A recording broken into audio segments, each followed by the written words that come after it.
Well, I think what you saw in the blockades, and those illegal blockades, is how important it is, the relationship between the two countries, and how important it is for us to actually strengthen those ties.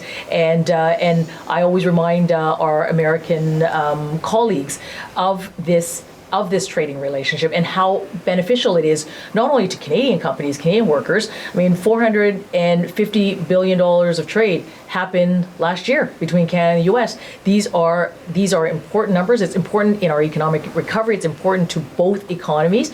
And my job is to make sure that I continue to work with my counterparts here in the U.S. to continue to strengthen that trading relationship. We just celebrated the first year of the renewed Canada-U.S. roadmap. And in there, we talk a lot and are doing a lot about how Canada and the U.S. collaborate together in the fight against climate change and the building out of those green industries. You'd heard me talk about a great Canadian company that is, whose innovation and product is going into infrastructure that is here in the United States. It's a green project. It's the exact kind of green jobs that we are working very hard with the United States.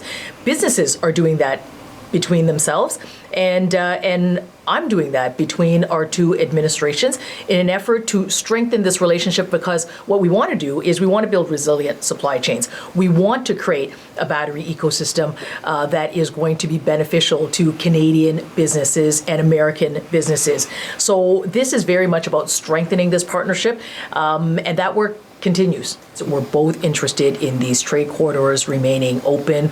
We're both interested in the growth that we have to necessarily work on. We're both interested in creating sort of the new category of green jobs in both countries, and making sure that I and USTR are creating those opportunities for businesses to know that they can count on our two governments working together, so that they can then continue to build their businesses on both sides of the border.